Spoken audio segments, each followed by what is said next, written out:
Welcome to MCN and welcome to another part of our long-term test series where we basically talk to members of the MCN team about the bikes they run, in this case during 2024. So delighted to be joined by Em Franklin, editor of MCN, who's tell us what the bike is and how it's kind of worked, because you've had two, not one but two long-termers this year. That's right, yeah. So I started out the long-term test with this. This is Ducati Monster SP. Right. And then halfway through the year, it transformed into a hypermotard mono. So you'll be able to watch another video on that. Ah, cool, okay. So it's obviously super exciting when we get our long-term test bikes at the start of each year. What was your sort of expectation, and when did you actually pick it up? Yeah, so I picked it up in sort of March or April time. I think it was sort of early April, and yeah, I was super excited to get it because, I mean, look at it, it's beautiful. And I've actually picked it up at Donington Park, right, where Ducati were holding a special track day. So Chris Walker was there, right, and cool. So we ended up doing a few laps together as well. So we straight away on this bike? Yeah, even though it was 0 miles, they were going, keep the revs down, keep the revs down. So yeah, we did like a big group ride out, and me and Chris led a whole bunch of different Ducatis for the re-widers one day, and then we spun a few laps on this. So what a cool way to start your journey. Yeah, it was really good. Right, so if you've watched any of these videos before, we kind of talk about the sort of pros and cons, the things we've liked or disliked about the bike. So Emma's kind of provided me a list. Right, we'll start off with the first one. Frisky but fun. Yeah, it's frisky. Is it? That was the first thing that I noticed about it, because I spent the year before with a Triumph Street Triple, yeah, RS, both the R and the RS. So you could say that's sort of like, yeah, it's a rival really, isn't it? Yeah. And that's really super stable and really usable, and it's a bike that appeals to everyone. I got on this and it's like, whoa, it feels alive. Like the front end is quite sort of frisky. Right. So obviously, in terms of actual handling, like steering? So it's really sort of quick to steer, and also when you're hard on the gas, it kind of, there's little sort of shimmies through the bar, nothing untoward, right, but okay, it's completely at odds with the Triumph that was super sort of stable at all times. I mean, this bike, the SP model, does actually have a steering damper on it. Yeah. You can see it there. Yeah. Whereas the base model Monster doesn't, and that's because this is sort of, it's a little bit more on its nose, so it's a little bit more shopping trolley like. Yeah. And it's a little bit higher at the rear as well. I think it's 20 mil higher, so it's got that sort of frisky, sporty, firm stance, and I really like that. Right. Like I say, it was never like scary or. In your background, you've done a lot of track stuff. You've ridden a lot of small bikes, so I guess you enjoy all that. Yeah. I wonder if this is they realised it was a bit, it looks, I'm not going to say afterthought, but it's quite an obvious steering damper. It's almost like, blimey, we've changed the geometry. We need to calm this down a little bit. Absolutely. Right, okay, and it's a 937 Tesla Tretta engine, and so what sort of power has it got, and how does that kind of relate, on the road, and sort of the balance of handling and performance for a naked bike, which is always so key. Yeah, so I think it makes about 110, 111, something like that horsepower, which doesn't sound a lot. Well, yeah. But my first impression when I got on this was, there's surely some mistake with that, because it feels so super brawny, and really it blew my socks off, to be honest, when I first rode it, especially because I'd just come off the Triumph as well, which is sort of it's higher, isn't it? The Street Triple's got more peak horsepower, but this, just because it's so strong and it's got, I think it holds on to the majority of its torque. I can't remember what the torque value is. Yeah, you said 63 foot-pound of torque. Yeah, and you've got, ball factor, 90% of its 63 foot-pound of torque is from 4,000 RPM all the way to the red lines. Yeah. So it's really flat. You've got a load of... Big flat torque curve, and you can just use it all the time, and it's brilliant. And even running it in, because you're obviously supposed to stick to lower revs, I was like, you don't really need to thrash it that much. Right, I mean, you can just throw gears at it with all that torque. And it's brilliant. It's like alive. I love this one. Keenest unintentional wheelie bike ever. You got any confessions here then? Well, yeah. I'm not a wheelie king at all.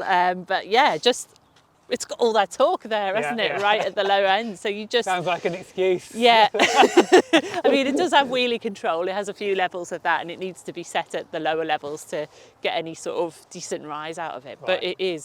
it can do it, no problem at all. So you're talking about the dash, obviously quite small, but you liked it? Clear, really clear? Yeah, it's beautiful, really super clear. I think as you get older, I think it's one of the things that starts irking you about bikes is the dash, but it's really clear, really bright. It's got the adaptive technology as well, so it sort of darkens and lightens based on the light conditions, and really easy to access as well. You don't need to sit down and read the manual to find out all about it. Because I've had a few Ducatis or ridden a few Ducatis, and it almost felt like they kind of overload you with information. There's so much information on the screen, but you're saying that's not, you haven't had that at all. No, I don't feel like that. No, I mean, there are a few different dash settings. You can customise it to sort of different layouts, but I kind of stuck with what I liked. And in terms of the modes, obviously, you know, most bikes now have, you know, a level of electronics, level of modes. Some of them make more difference than others, depends on the manufacturer. How have you found these? To be honest, I don't really use them at all. Right, okay. It was like just stuck with the top one and left it at that really. Right, but okay. yeah, they do sort of change the throttle response quite a bit, so it sort of makes it less sharp and sort of dulls it down a little bit. Right, so, okay. Yeah. And it's got launch control. It has got launch control. Yeah, which I think Did you use it much? No, I can't say I do really. I mean, I have experimented with it in the past, not on this bike admittedly, but I did have an XD that I took to Bruntingthorpe and sort of tried to out-drag a professional sort of drag racer with using launch control. Okay. And obviously it's the same system on this, I think it's called Ducati Power Launch or something. So effectively you set the system and all you need to worry about is the clutch. So releasing the clutch, you should just pin the throttle. Right, okay, and it sets just it like... modulate, yeah, exactly. Okay. But MotoGP style. MotoGP style, yeah. What could go wrong? No, to be honest, I could launch faster without launch control on, so... Could you really? Yeah. Right, okay. That's but not, I guess, it's not blowing my own trumpet. but that's yeah. sorry, a few years ago, so I'm sure that's moved on though. Yeah, You know what I mean? potentially, yeah. Okay. You said so classy.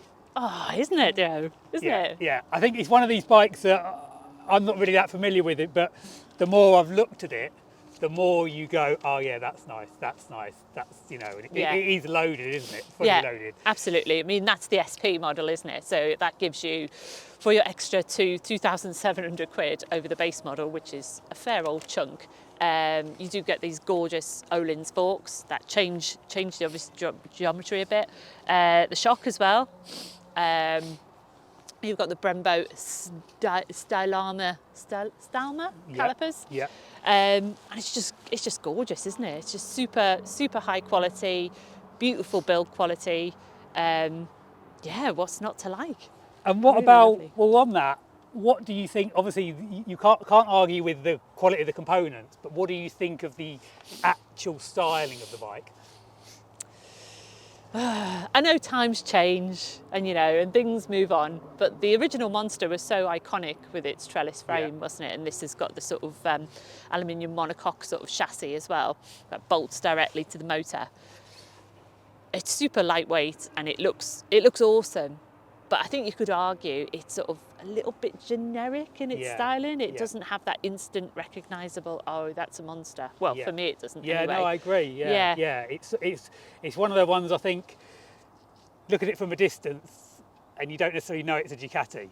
As you get close, absolutely. Yeah, that's exactly right.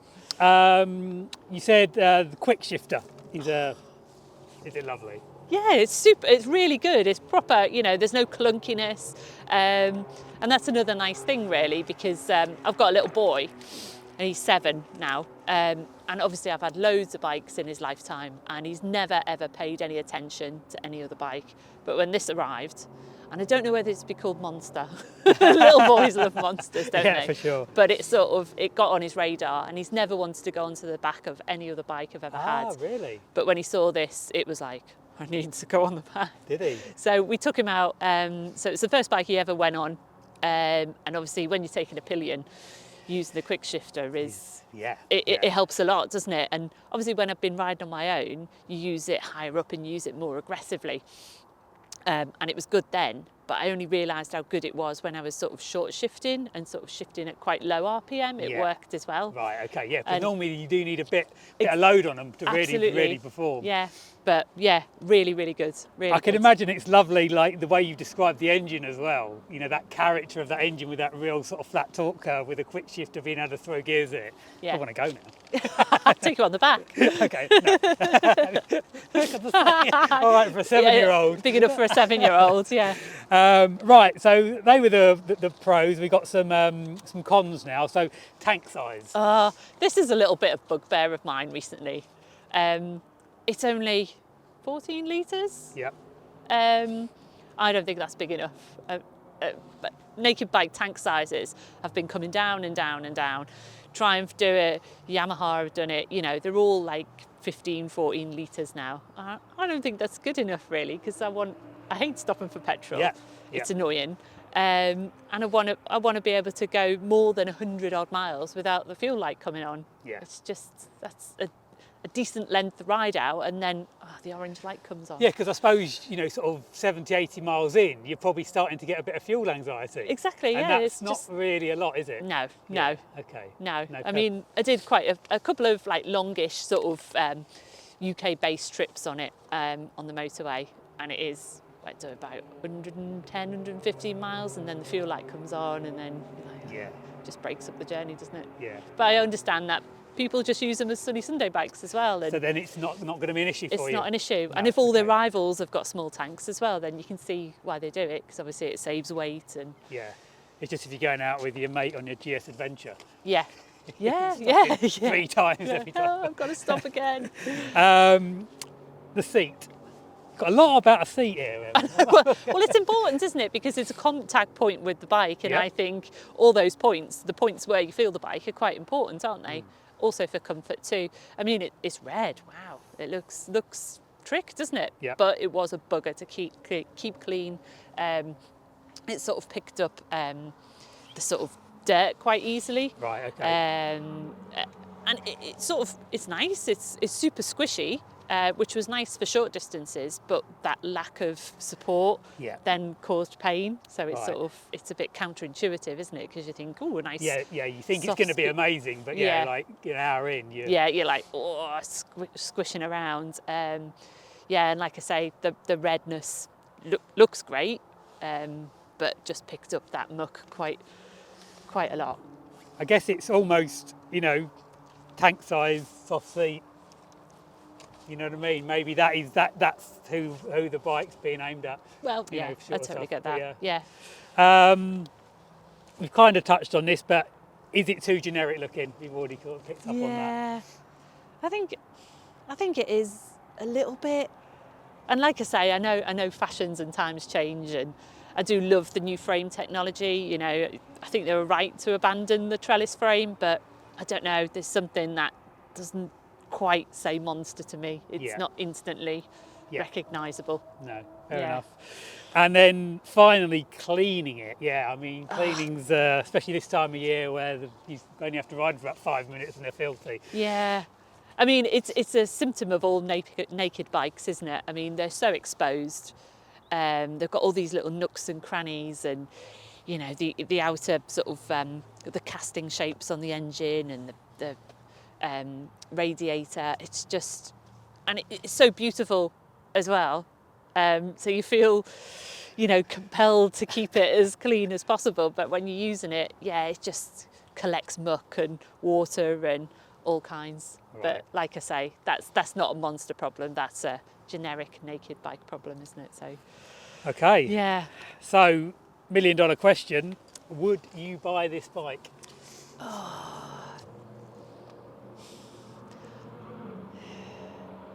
You know what? I think I would, just because I feel like modern bikes are getting really kind of sanitised and over-refined. Yeah. And this bike is refined, but Ducati have played a blinder with it in the fact that with the handling and the motor, there's still that rawness and character to it that is sometimes missing from some other rivals' bikes. They've sort of smoothed them out to the point of genericness, really.